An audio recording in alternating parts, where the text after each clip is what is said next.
Hi, let's start this little glute workout by lying on the ground. You don't need any equipment for this apart from yourself and your mindfulness. Okay, so we're just going to start knees in a slight bent position and we're going to take this into open clam. So this is our normal clam, and the closed clam that we're going to do is where the knees are going to stay together.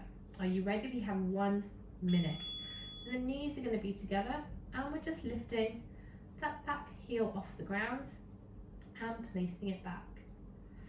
Now, the key to this exercise, and indeed most exercises, is where your focus is on. So as you're doing this, you notice that the inner thighs and the rotators are doing this work.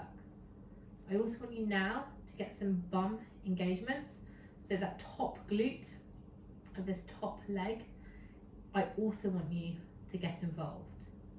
And then we're going to place the fingertips on the ground. And every single time that heel lifts, breathe out, engage through those stomach muscles. So 3 things you're thinking about: that movement, the engagement through the inside of the leg, those rotators and that bum muscle, and then also the engagement and the breathing out. And this way you'll get so much more from your exercise. Take it over to the other side.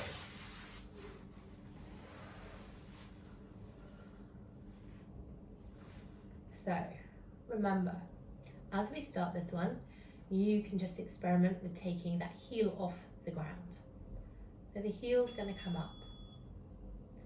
And very quickly, I want you to start engaging that glute as well, get that bum muscle involved, and really feel where that biting point comes and you feel like you're really working the muscle to get that foot up to the end of your range of movement. Squeeze and engage with those bum muscles. Then let's get the breathing in as well. So you're going to exhale as that foot comes up. As you exhale, think about engaging these deep stomach muscles as well. Don't forget that bum muscle. And this way, even though you're doing just 1 minute of exercise, you are actually recruiting more muscles and syncing up your breathing and abdominal muscles as well to this movement. And that will serve you really well in the long run. Good stuff. Let's take it over to the other side. And we're going to take this into some little ballet leg lifts. What are those, you ask? Well, we're going to point through the toe and we're going to take it up and into a little circle at the top and back down again. Are you ready? So up, little twirl, and back down. And what you'll notice is that little twirl is going to make you slightly off balance. We're also working a few more around those bum muscles and those side leg muscles. And as you take that foot back down, you don't want it to drop down to the ground. You want to keep some tension on it. Good. So if you've got a pen at the end of your foot, it's just going to draw a little circle. Good. I'm interested to know what kind of pen you've got. In my head, I've got like some little calligraphy pen. Okay, little circles up and down. Make sure you're breathing. Good, we're almost done. And over to the other side. You might notice that your leg is feeling a little bit heavy when you change over. But that's good, it means the muscles are working. Okay, well, let's take that leg out. We're going to get at a point, make sure those hips are stacked over one another. Arm can come down here for a little support and a little circle up and then back down. Don't forget to change up the circle. You can change the direction. You can do a little figure of 8. Have a nice little experiment. So when you're doing this, you don't need to take it up as high as it can go. As not like a ballet lesson, but you just want to take it up so it's roughly at 45 degrees. Make sure you're breathing. If you want to get the breath involved, you're going to breathe out. That leg comes up and does the twirl. Breathe in as it comes back down. Good, really point through that foot. Don't forget, we want ballet toes. Okay, so for this one, we're going to take it into a side plank with a bit of a difference. We are going to come on to our elbows. We want to make sure we have roughly 90 degrees between where our knees are and where our upper body is. So when we come up and push that bum forwards, we have got a nice straight line. We're going to sink down, we're going to come up, and as we come up, we're just going to lift that top leg off the ground. So as you're doing this, make sure these hips are stacked over each other. You want to avoid anything where the hips are looking up towards the sky or they're coming down. So nice and stacked, coming up and back down. Lift it up, lift that leg and back down again. So again, we're working through these side leg muscles. Core is also working. And then I also want you to really make sure that you are engaging through those bum muscles. So think about squeezing the bum almost before you start this movement.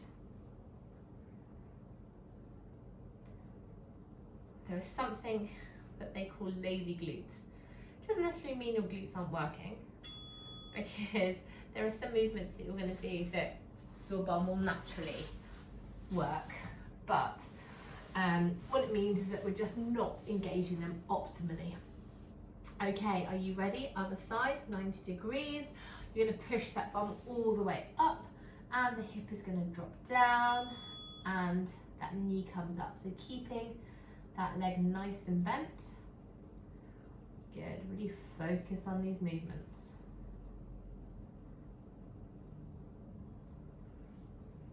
That's it.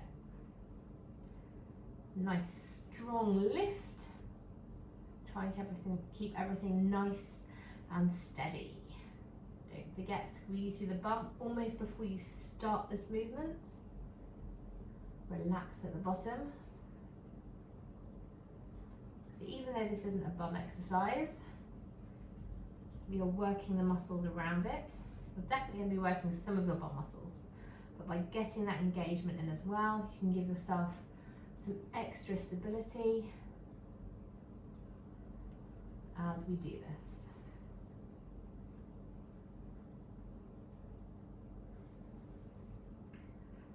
And just relax. So onto all fours. I'm going to peel myself off the ground there. And we're going to come into this all fours position. The back is going to be nice and long.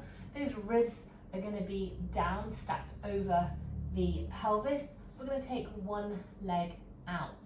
Everything is going to stay nice and still. Apart from this leg, it's just going to come up and down. So let's keep a point through that foot. Push the ground away. Keep those elbows nice and soft. And try and keep those hips facing down.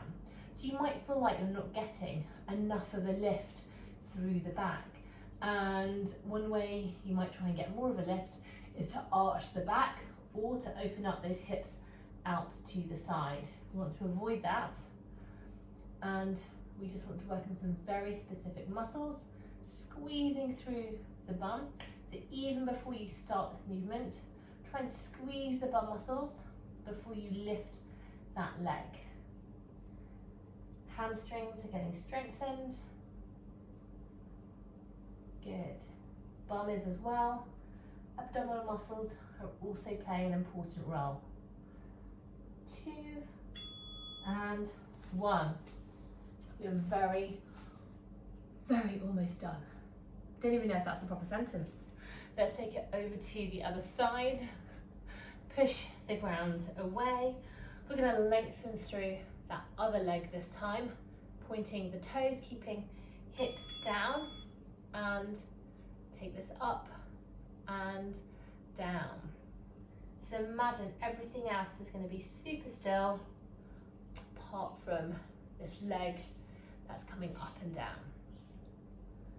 Engage the glutes before you lift. Keep that breathing nice and steady. Try and keep the abdominal muscles engaged as well. So imagine you have just zipped them up like a corset. You should still be able to breathe though. Elbows are going to be nice and soft. And glutes, super important. They will give us power, they will give us stability. So if you ever need to run after buses or people, don't run after the person that's stolen your phone. Who knows what they might be like. I did try that once. And just come down. So we're going to stretch out through these wrists, lean forwards, place the back of the hands on the mat, and then just sit backwards. And you should feel a really nice stretch through the hands. Okay. Next one we're going to do, we're going to come onto all fours, and this is the last one. We've got another pelvic tilt, but this time we're going to do it on all fours. I just want you to take the hands just a little bit closer to your knees. And pelvic tilt, so we're going to come up. It's a bit like a downward dog. Well, not a downward dog. I'm talking about a cat-cow. No dogs in this one. And you're going to breathe out, hug the belly button in, really squeeze the bum muscles, and then release. So what happens is that because we spend so much of our time in the same movement patterns, our pelvis can kind of get stuck in one position. And pelvic tilts are really good just for getting a bit more of that movement back. And it also helps stretch and mobilize through that lower back. That's it. So if you feel like there's any tightness, squeeze through the glutes. You can also hold the position as well if you need. So for me, that just feels really, really nice. Okay, and we are done. I hope you enjoyed it.